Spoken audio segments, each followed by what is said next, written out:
अस्सलाम वालेकुम। Life skills A1 finishers and life skills B1 beginners starters. Welcome back to my channel with another very informative video for your future. For the students, those who have passed life skills A1 and they think that game is done. This video is especially for those students. That isn't the case. ये कहानी नहीं है life skills A1 पास हो गया तो बस जी कहानी ख़त्म। नो, अभी कहानी आगे शुरू हुई है।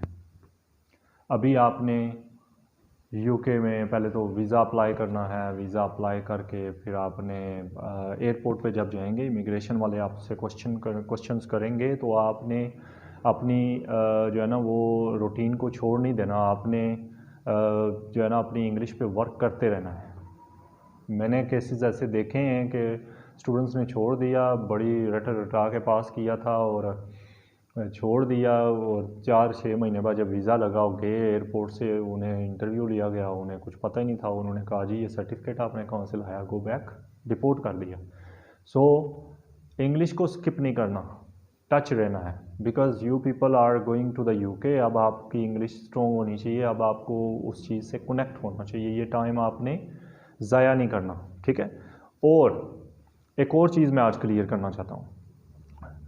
मैंने देखा है ऐसे स्टूडेंट्स जिनकी क्वालिफ़िकेशन मास्टर्स है या फिर PhD है, डबल मास्टर हैं, but still they are doing life skills A1। उन्होंने समझा हुआ जी लाइफ स्किल्स A1 है, बस यही करना है हमने। अब उस तरह के स्टूडेंट्स के लिए मेरा क्या मशवरा है? मेरा ये मशवरा है कि अगर आपको पता है कि मेरा इंग्लिश का लेवल बहुत अच्छा है ऑलरेडी, तो आप लाइफ स्किल्स A1 की बजाय लाइफ स्किल्स B1 की तरफ जाएं। वजह, जो आपका स्पाउस वीज़ा है इसके लिए मिनिमम रिक्वायर्ड लेवल जो है ना वो है A1, मिनिमम रिक्वायर्ड लेवल। अगर आप लाइफ स्किल्स B1 करते हो ना तो भी आप वीज़ा के लिए अप्लाई कर सकते हो, बिकॉज मिनिमम जो है ना वो A1 रिक्वायर्ड। आप जब जो बंदे पढ़े लिखे हैं ज़्यादा और वो समझते हैं हम B1 कर सकते हैं, उनको क्या फ़ायदा होगा? उनको फ़ायदा ये होगा कि उन्हें यूके में जाके लाइफ स्किल्स B1 नहीं करना पड़ेगा।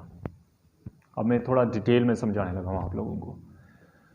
होता क्या है कि लाइफ स्किल्स A1 आपने पास किया, उन लोगों ने जिनकी इंग्लिश इतनी ज़्यादा अच्छी नहीं थी, वो चाह रहे थे कि बस एक बार यूके में पहुँचे, वहाँ पे कम्युनिटी में रह के हम जो है ना कर लेंगे, B1 भी कर लेंगे और लाइफ इन द यूके भी कर लेंगे, दोनों टेस्ट हम क्लियर कर लेंगे। जब हम यहाँ से यूके जाते हैं ना लाइफ स्किल्स A1 करके, आप जाते हैं इनडेफिनेट स्टे पे, नामुकम्मल स्टे होती है वो आपकी। आपको विद इन नेक्स्ट 2 और 3 ईयर्स डेफिनेट स्टे की तरफ जाना पड़ता है। उसके लिए आपको लाइफ स्किल्स B1 करना पड़ता है। तो जो लोग पढ़े लिखे हैं और उन्होंने लाइफ स्किल्स B1 कर लिया है तो उन्होंने 2 चीज़ें सेव की हैं। एक तो अपनी लाइफ स्किल्स A1 की फ़ीस सेव कर ली उन्होंने, प्लस जब आप यूके जाएंगे वहाँ पे आप काम भी तो करेंगे। अब उस रूटीन से, वर्क रूटीन से आपको टाइम निकाल के B1 भी करना पड़ेगा। अगर आपने B1 किया हुआ है तो आपको नहीं करना पड़ेगा, आपने टाइम भी सेव किया अपना, ठीक है। ये वो चीज़ें हैं जो मैं स्टूडेंट्स को समझाता रहता हूँ। जो ज़्यादा पढ़े लिखे स्टूडेंट्स होते हैं उनको मैं कहता हूँ B1 की तरफ जाओ। आप स्टूडेंट्स नहीं समझते, जब वो यूके जाते हैं उधर से जाके कॉल करते हैं। अभी रिसेंटली एक स्टूडेंट आया मेरे पास, यूके से विज़िट किया उसने, पाकिस्तान का कुछ दिनों के लिए आया, लास्ट ईयर वो गया था यूके। आया तो कहता है सर कसम से बहुत बड़ी गलती हो गई है, अब उधर टाइम ही नहीं निकल रहा, इतना काम में बिज़ी हूँ, B1 करना है, वो भी देना है उनको, अब टाइम ही नहीं निकल रहा मुझसे। तो आपकी बात काश मैंने उस वक्त मान ली होती तो मैं B1 ही करके जाता डायरेक्ट। सो अगर आप कैपेबल हैं तो आप लाइफ स्किल्स B1 की तरफ जाएंगे, ठीक है। मेरी आज की वीडियो थोड़ी सी लॉन्ग है, इसलिए कि मैं आज आपको लाइफ स्किल्स A1 और B1 में फ़र्क भी बताने जा रहा हूँ कि दोनों का आपस में डिफरेंस क्या है। क्या कोई लाइफ स्किल्स B1 इतना ही कोई मुश्किल होता है ये सारी चीज़ें मैं जो है ना आपको आज की वीडियो में क्लियर करने जा रहा हूँ, ठीक है। तो कहानी ख़त्म नहीं हो गई। जो लाइफ स्किल्स A1 के स्टूडेंट्स पास कर चुके हैं ना अपना टेस्ट, वो ये ना समझेंगे बस ये कहानी ख़त्म हो गई, अभी सो जाओ बस वीज़ा का वेट करो। नो, अभी बच्चों अभी बड़े पापड़ के आपने बेलने हैं। अभी आपने पहले वीज़ा के लिए TB टेस्ट देना है, फिर आपने जनाब वीज़ा अप्लाई करना है, 3 महीने वेट करना है, फिर उसके बाद आपने एयरपोर्ट पे इंटरव्यू आपका लिया जाएगा, फिर उसके बाद UK में जब आप इन होंगे वहाँ पे ज़ाहिर बात है लोगों से बातचीत करने के लिए आपके पास इंग्लिश होनी चाहिए, ठीक है। फिर आपने उधर B1 भी करना है, फिर लाइफ इन द UK भी करना है। मैं उसकी तरफ भी आऊँगा, लाइफ इन द UK पे भी वीडियोस बनाना शुरू करूँगा। अभी मैं जो है ना आप लोगों को इंशाल्लाह आप लोगों के साथ रहूँगा। आपने मेरा चैनल देखते रहना है, ओके। अभी मैं टाइम वेस्ट नहीं करता हूँ, मैं चलता हूँ आज की जो वीडियो है, हमारा जो पर्पज़ है उसकी तरफ मैं थोड़ा सा गाइड कर देता हूँ आप लोगों को कि लाइफ स्किल्स A1 क्या है और B1। A1 का तो आप लोगों को पता है, B1 और A1 में डिफरेंस क्या है, ठीक है। पहली तो चीज़ जो स्टूडेंट्स के दिमाग में आती होगी कि ये टेस्ट सर लेंथी ना हो, तो लाइफ स्किल्स A1 का जो मैक्सिमम टाइम है ना वो 16 मिनट्स है, और जो स्टूडेंट्स टेस्ट देखे हैं उनको पता है 10 to 12 मिनट्स में वो जल्दी जल्दी जो है ना वो टेस्ट ख़त्म करने वाली बात करते हैं, क्योंकि और स्टूडेंट्स भी होते हैं, ठीक है, ओके। 16 मिनट्स मैक्सिमम होते हैं लाइफ स्किल्स A1 के, और लाइफ स्किल्स B1 के मैक्सिमम 22 मिनट्स होते हैं मैक्सिमम। बट आज तक जितने भी स्टूडेंट्स ने मुझे फॉलो किया और लाइफ स्किल्स B1 दिया है उन्होंने उनका टेस्ट 15 मिनट से 14 मिनट से ऊपर नहीं हुआ, यानी कि उतनी ही लेंथ, तकरीबन उतना ही टाइम ड्यूरेशन है जितना लाइफ स्किल्स A1 का होता है, ठीक है, ओके। अब चलते हैं हम इनके पार्ट्स पे, थोड़ा सा इनका आपस में जो है ना मुआजना कर लेते हैं कि लाइफ स्किल्स A1 का फेज़ 1A है, वो आपको पता है, उसमें इंट्रोडक्शन कर दी है, एग्जामिनर या करता है, दोनों स्टूडेंट से सवाल पूछता है, 3-4 क्वेश्चन जो होते हैं वो लाजमी पूछता है। लाइक फ़र्स्ट ऑफ़ ऑल वो आपसे ID कार्ड मांगता है, फिर आपसे कहता है आपका नाम अपना पूरा बताओ, फिर उसके स्पेलिंग्स बताओ, फिर आपसे पूछता है कि मैं आपको किस नाम से पुकारूं, फिर आप किधर से आए हो, where do you come from. यहाँ तक आपको पता है ये मस्ट क्वेश्चंस हैं जो कि लाइफ स्किल्स A1 में पहले पूछे जाते हैं, ठीक है।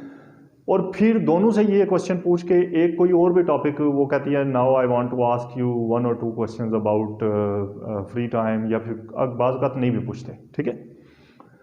दोनों से इतना इतना इंट्रोडक्शन होता है, ठीक है। अब आ जाते हैं लाइफ स्किल्स B1 में क्या होता है, उसी तरह 2 कैंडिडेट होते हैं। एग्जामिनर पहले कैंडिडेट A से वही 4 क्वेश्चन 5 क्वेश्चन पूछता है, where do you come from तक, ठीक है, वहाँ तक 5 क्वेश्चन पूछता है या पूछती है।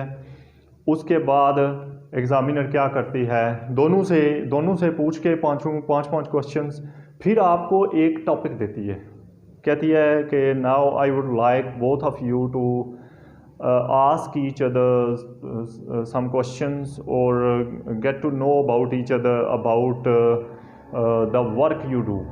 कोई भी एक टॉपिक दे देती है कि आप एक दूसरे से इस बारे में जो है ना बातचीत करें, इंफॉर्मेशन निकलवाएं एक दूसरे से। समझ लें कि डिस्कशन ही है एक किस्म की। जो लाइफ स्किल्स A1 का लास्ट पार्ट था ना, लास्ट पार्ट फेज़ 2B, वो लाइफ स्किल्स B1 के इंट्रो के साथ ही जो है ना अटैच हुआ है, ठीक है, ओके। और इंट्रो इधर से शॉर्ट हो गया, जो एक्स्ट्रा क्वेश्चंस वो पूछती थी अब उसने कह दिया कि आप दोनों एक दूसरे से पूछें इस टॉपिक से रिलेटेड, ठीक है। 3 या 4 क्वेश्चन आपने पूछने होते हैं, एक दूसरे से आंसर करना होते हैं, दोनों ने एक क्वेश्चन पे आंसर करने होते हैं, ठीक है, ओके। देन चलते हैं फेज़ 1B पर। वे मैंने P1B लिख दिया है, जगह शॉर्ट थी। फेज़ 1B में लाइफ स्किल्स A1 में क्या था, 1 वे कन्वर्जेशन, यानी कि आपको दोनों स्टूडेंट्स को, कैंडिडेट्स को एग्जामिनर ने एक एक टॉपिक दिया था और कुछ टाइम दिया था कि आप दोनों सोच लें। You have 1 minute to think about your topics, your questions. आपको एक पेपर भी दिया था, पेन भी दिया था, और कहा था जी वे 1-1 मिनट है दोनों के पास, उसके बाद आपने क्वेश्चंस करने एक दूसरे से, ठीक है। अब आ जाते हैं लाइफ स्किल्स B1 के दूसरे पार्ट में क्या होगा फेज़ 1B में। ये है 2 वे क्वेश्चंस प्लस इंफॉर्मेशन। अब मैं समझा देता हूँ ये क्या मतलब क्या इसका। इसमें होगा क्या कि उसी तरह लाइफ स्किल्स A1 के फेज़ 1B की तरह एक एक टॉपिक दोनों स्टूडेंट्स को दिया जाएगा, कैंडिडेट ए को भी और कैंडिडेट बी को भी। लाइक आ जाएगा कि candidate A I would like you, उधर था वो कह रही थी I would like you to ask questions about her friends. अब वो कहेगी I would like you to tell something about your friends to candidate B for 1.5 minute, कि 1.5 मिनट के लिए आप फ्रेंड्स के बारे में कोई भी बातें जो भी करना चाहते हो ना, जो भी धड़ाधड़ आप बात करना चाहते हो 1.5 मिनट आप जो है ना वो उसको बताओ, ठीक है। और इसी तरह दूसरे को भी एक टॉपिक दिया जाएगा कि आपने भी ये ख़त्म कर देगा कैंडिडेट ए, तो आपने भी फिर वो इन्फॉर्मेशन देनी है, ठीक है। मगर कहानी यहाँ पे ख़त्म नहीं है। क्या होगा कि जब कैंडिडेट ए क्वेश्चन सारा वो अपनी डिटेल दे देगा फ्रेंड्स के बारे में और एग्जामिनर उसको स्टॉप कर देगी, अब कैंडिडेट बी ने 3 सवाल करने हैं उससे मज़ीद फ्रेंड्स के बारे में। B1 ने कैंडिडेट बी ने 3 सवाल करने हैं, वही टॉपिक जो जिसके बारे में उसने इन्फॉर्मेशन दी है, जो टॉपिक एग्जामिनर ने उसे दिया था उसके बारे में 3 क्वेश्चन करने हैं उससे, ओके। कोई भी 3 क्वेश्चन जो कि उसने पहले बात नहीं की उनके बारे में, वो जो बोलता जाएगा आप 2-3 क्वेश्चन नोट कर लेंगे, ठीक है। जो पढ़े लिखे लोग हैं उनके लिए ये, ठीक है, वो उनके लिए बड़ा इजी है ये। अब इसी तरह कैंडिडेट बी भी जो टॉपिक उसको दिया गया होगा उसके बारे में इंफॉर्मेशन देगा 1.5 मिनट के लिए, ठीक है। कैंडिडेट बी भी इंफॉर्मेशन देगा और कैंडिडेट ए भी फिर जब वो इन्फॉर्मेशन दे चुकेगा 1.5 मिनट के लिए, उसके बाद 3 सवाल उससे उसी टॉपिक के बारे में पूछेगा। Phase 1B closed, okay. Now starts phase 2A। Phase 2A में आप लोगों को पता है कि 2 रिकॉर्डिंग्स थी, 3 पिक्चर्स थी। पहला पार्ट था जजमेंट का कि कैंडिडेट ए जज करता था कि तीनों ऑप्शंस जो दी गई हैं उनमें से रिकॉर्डिंग 1 में किस बारे में बात हो रही है, और बी जज करता था कि रिकॉर्डिंग 2 में गिवन ऑप्शंस में से किस बारे में बात हो रही है। यहाँ पे भी सेम है। लिसनिंग ओवरऑल सेम है लाइफ स्किल्स A1 की और B1 की, सिर्फ एक डिफरेंस है, छोटा सा डिफरेंस। जो लाइफ स्किल्स A1 की लिसनिंग थी उसमें 2 रिकॉर्डिंग्स होती थी, एक रिकॉर्डिंग मैक्सिमम 20 सेकंड्स की होती थी, 20-25 सेकंड्स मैक्सिमम, ओके। यानी कि 25 सेकंड्स की एक रिकॉर्डिंग हो तो 2 हो गई, 50 सेकंड्स की 1 मिनट की कर लें, ठीक है।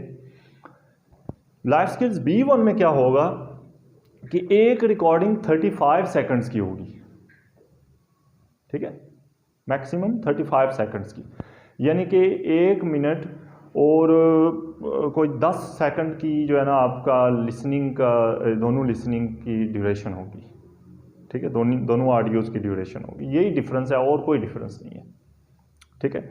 उसी तरह पहले जजमेंट पूछेंगे, फिर 2 सवाल लिखवाएंगे, फिर दोबारा ऑडियो प्ले करेंगे और फिर वो पूछेंगे, ठीक है। बस यही डिफरेंस है लिसनिंग में, और कोई डिफरेंस नहीं है, ठीक है। अब चलते हैं लास्ट पार्ट पे। तो लास्ट पार्ट में एक टॉपिक दिया जाता था फेज़ 2B में, आपको कहते थे talk to each other about this topic, discussion topic एक दिया जाता था। उसके बारे में आप दोनों ने एक दूसरे से बात करनी होती थी लाइफ स्किल्स A1 में। अब लाइफ स्किल्स B1 में क्या है? लाइफ स्किल्स B1 में पहले आपको एक कार्ड दिया जाएगा, उस पर एक प्लानिंग लिखी होगी, एग्जामिनर बोलेगी भी कि I would like both of you to plan a party, birthday party of your friends. अब उस पर 3-4 पॉइंट्स भी दिए गए होंगे कि ये 3-4 पॉइंट्स हैं, इनके बारे में आपने प्लानिंग करनी है। उसमें क्या होगा कि उन्होंने 3-4 ऑप्शंस दी होंगी, आपने यानी कि वो ऑप्शंस है मिसाल के तौर पर कि आप कहाँ पे करना चाहते हैं birthday party of your best friend, at home, in friends home और इन अ रेस्टोरेंट, ओके। ये 3 ऑप्शंस दी हुई हैं। अब आपने तीनों को डिस्कस करना है कि which one is good, which one is better, which one is best, साथ साथ एक एक रीज़न देते जाना, ठीक है। फिर उसके बाद 3-4 क्वेश्चन उन्होंने ऑलरेडी आपको दिए होंगे, आप दोनों ने वो क्वेश्चंस आपके पास होंगे, आपने वही 2-3 क्वेश्चन जो हैं उस पर दोनों ने जो है ना अपने अपने आंसर देने हैं, एक दूसरे से डिस्कस करनी है, और फिर लास्ट पे डिसाइड करना है कि जी ठीक है हम इस नतीजे पर पहुँचेंगे, पार्टी इधर होनी चाहिए, इतने बंदे होने चाहिए, जो भी क्वेश्चन हैं उसमें ऑलरेडी आपको सारा कुछ दिया जाएगा, ओके। ऑलराइट, देन कहानी ख़त्म नहीं होगी, आपको एक शॉर्ट डिस्कशन करनी पड़ेगी अगेन लाइफ स्किल्स A1 की तरह।